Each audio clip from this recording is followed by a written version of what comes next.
En este video hablaremos sobre el pensamiento de los tres filósofos contemporáneos que son Zygmunt Bauman, que habla sobre la modernidad líquida, Byung-Chul Han, que habla sobre la sociedad del cansancio, y Peter Sloterdijk, que habla sobre la razón cínica. Somos del equipo 607 de informática y mi equipo está conformado por Miguel Ignacio Canelo Sansores, por Gianluca Fischer Briceño, por Nathan Kawich Chel y Yesha Molina Álvarez. A continuación se hablará sobre la modernidad líquida de Zygmunt Bauman.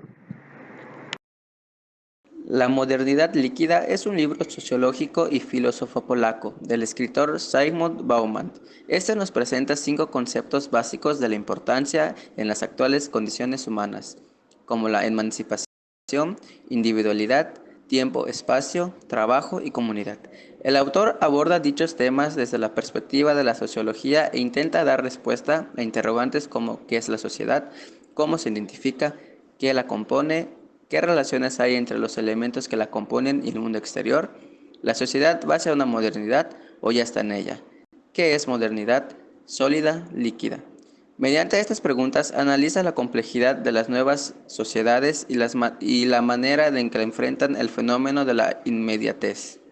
El propósito principal de la modernidad líquida es tratar de responder a estas preguntas, una tarea nada fácil. Zygmunt Bauman realiza un valioso análisis sociológico. Uno de los puntos relevantes del texto es que nos encontramos ante la disolución del sentido de pertenencia social del ser humano para dar paso a una marcada individualidad. Cuando el ser humano tiene posibilidades reales de ser independiente, la sociedad ya no es aquella suma de individualidades, sino un conjunto de las mismas. Bauman nos explica que ante la posibilidad de cambios reales, podemos reaccionar de una manera favorable al sentirnos cada vez más independientes y rectores de nuestro destino. Pero también habrá quienes se sientan con miedo ante tales circunstancias. Ser independiente no es tan fácil. La liberación, emancipación puede traer consecuencias a las cuales no estamos acostumbrados. Nos consideramos modernos, pero no lo somos.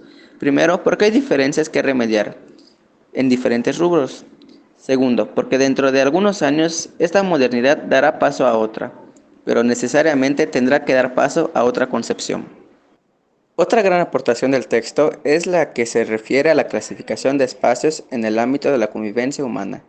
Los espacios o lugares émicos, aquel destinado a la exclusión; los lugares fágicos, aquel destinado a la inclusión masificada del consumo; los no lugares, es un espacio despojado de las expresiones simbólicas de la identidad; y los espacios vacíos, lugares que simplemente han estado ahí, pero inexistentes en nuestro mapa mental. Es precisamente en estos espacios en los que la humanidad se disuelve actualmente, que se da una cierta necesidad de la exclusión. El ser humano se siente más seguro estando solo que en la sociedad. Está perdiendo las habilidades de la convivencia. Solo se moverá y expresará en cierta medida, con aquellos a quienes considera su propia clase. El no hables con extraños, como la señala Bauman, se ha convertido en una frase de protección infantil, una coraza de protección adulta. Otro tema que el autor nos explica es que la sociedad líquida ha transformado la esencia del trabajo como bien común a la esencia del trabajo individual, por mis propios intereses. Aquí el trabajo como tal tiene dos artistas. Primero, la de los capitales financieros que lo producen a partir de fábricas, etc. El interés es solo como el capital humano, es decir, como el medio por el cual la materia se transforma en un bien que será compartido y que rápidamente pasará a la historia por lo obsoleto. Los trabajadores son el recipiente que contiene el trabajo. Por otro lado, el trabajo pasa primero de un trabajo a largo plazo, duradero, y en el que se crean vínculos efectuosos con los compañeros y la empresa. Existe una identificación y un agradecimiento a un trabajo inmediato en el cual la durabilidad no es importante y los vínculos personales dejan de existir y solo la gratificación inmediata importa. Finalmente, Bauman señala que sumergidos en la sociedad líquida solo podemos esperar un cambio en mucho tiempo.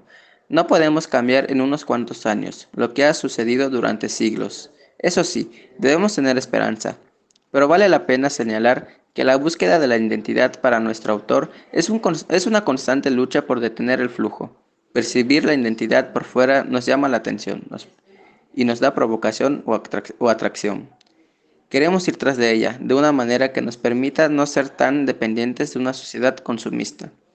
Sin embargo, al estar dentro de ella, al poseerla, nos parecerá algo ilusorio, volátil, por lo que cual preferimos siempre volver al estado o a la sociedad sólida y consumista, o formar parte de un grupo. La sociedad del cansancio del autor Byung-Chul Han. Pues Byung-Chul Han plantea en el siglo XX algo llamado el paradigma inmunológico, y es la existencia de una cultura que distingue el adentro y el afuera, como entre tú y yo, o él y yo, así por decir, y es caracterizado por la noción del enemigo o extraño externo, que donde viene lo que dije anteriormente, el tú y yo, o él y yo, o el desconocido y el extraño y yo, o el extraño externo. Y se refiere a que el enemigo o el extraño, o tú o yo, puede ser atacado aún sin ser expuesto a algo peligroso. Sucede por ser otro, o en dado caso de que sucede por ser tú.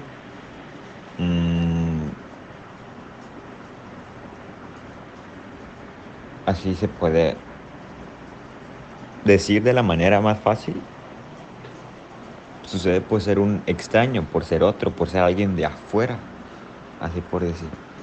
Y de ahí viene la sociedad disciplinaria, reflejando la herida de uno, vigilando al otro que cumpla lo que se debe, y si no, lo castiga por no cumplir dicha norma, ya que es un ser agotado que es constantemente devorado por su propio ego, por él mismo, y es su propia víctima y su propio castigante a la vez, ya que en el siglo XXI Han dice que tenemos un nuevo paradigma, en el que se llama paradigma neurológico, en el que el enemigo ya no está afuera, sino dentro de nosotros.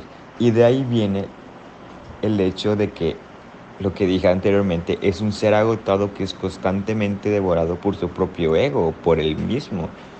Es su propio víctima y castigante a la vez.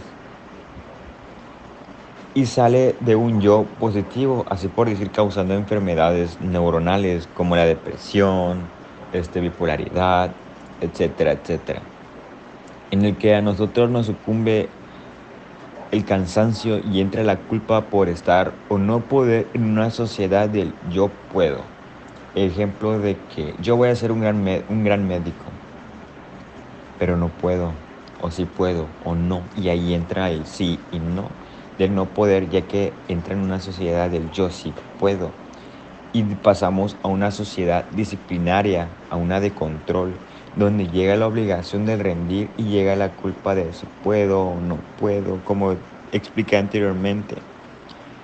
Y de ahí llega la sociedad del rendimiento, donde no hay límites, donde se genera gente depresiva y fracasados porque tienen la mentalidad de yo sí puedo, aunque estén fallando, yo sí puedo. Y eso los cansa a ellos mismos, ya que se sobreexigen, ya que aquí entra el de la autodisciplina, ya que se están exige y exige, en el que dicen yo sí puedo, voy a seguir, que esto, yo sí voy a seguir. Y los cansa tanto que dicen, bro, yo soy mi propio jefe, donde te autoexplotas, te cansas de eso, pero aún así te sobreexiges a pesar de estar cansado. Y ahí llega la sociedad del cansancio, en el que la positividad llega con la negatividad, y eso te jode a ti mismo, te fastidia a ti mismo, ya que por más cansado que tú estés, aún sigues. ¿Por qué? Porque estás con la autodisciplina de que te exiges a ti mismo. Dices, soy mi propio jefe, yo sí puedo, que esto y que lo otro, y aún así te cansas de eso. Y Han piensa de que no hay lugar para la negatividad, ya que lo llevamos en nuestro cuerpo al límite para llegar a todas las metas que nos proponemos. aunque eso conlleve al agotamiento extremo, y de ahí, como dice, llega la sociedad y el cansancio. Gracias por escuchar. Primero que nada, ¿quién es Peter Sloterdijk? Es un filósofo y catedrático alemán de la Escuela de Arte y Diseño de Karlsruhe. Actualmente tiene 74 años, nacido en Karlsruhe, Alemania, el 26 de junio de 1947. La crítica de la razón clínica es un largo ensayo del filósofo Peter Sloterdijk, publicado en 1983 en 2 volúmenes bajo el título de Kritik der psychischen Beruf.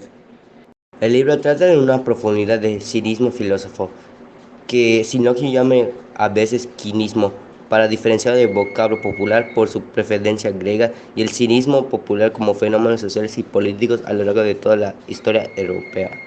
Sloterdijk deja claro que el cinismo en muchos lugares que usa el cambio de constantes en mitológicas de C a Q, es decir, cinismo, quinismo, en alemán es Z a K, quinismo o cinismus, para reforzar su tesis básica. El antiguo cinismo quinismo representa en cierto sentido una antítesis de la idealista academia griega de Platón y la válvula de escape del pueblo desposeído, dando lugar a otro cinismo en las eras industriales y postindustriales modernas, que justifica todo acto humano en términos prácticamente mercantiles. Sloterdijk hace repaso del fenómeno considerado en sus fundamentos filosóficos, psicológicos y sociales en relación a los cuales los términos insolencia y vergüenza revisten nuevos significados.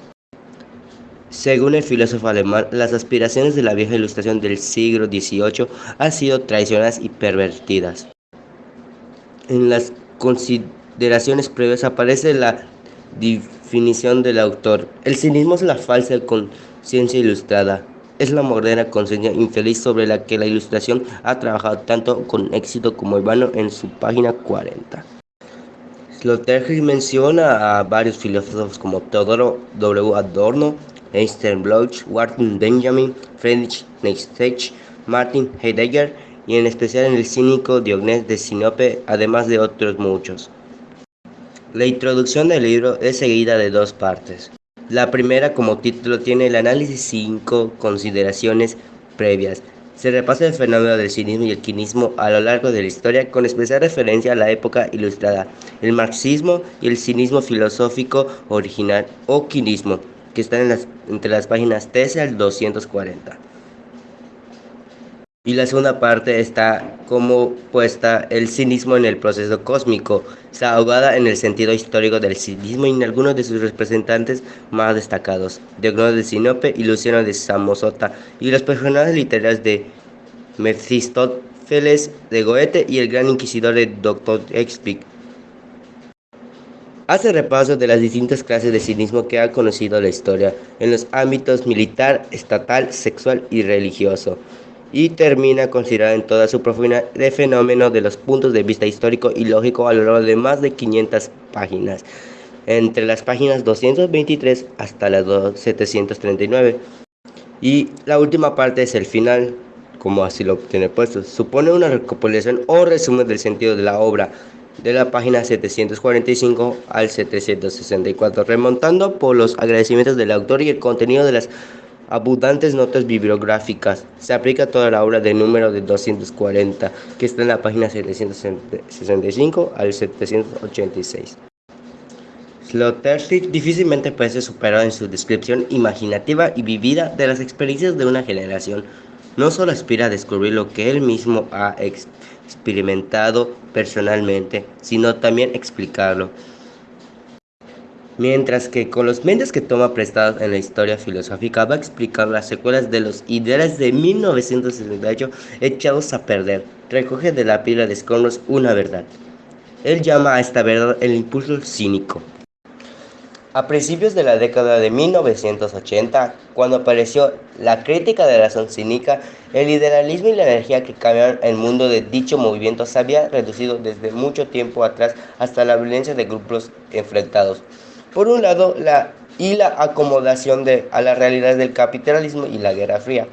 Por otro, en este momento cultural, el diagnóstico del cinismo de Sloterdijk fue muy oportuno. La disolución del movimiento estudiantil, escribió, debe interesarnos porque representa una metamorfosis compleja de la esperanza en el realismo, de la revuelta inspirada de una melancolía inteligente.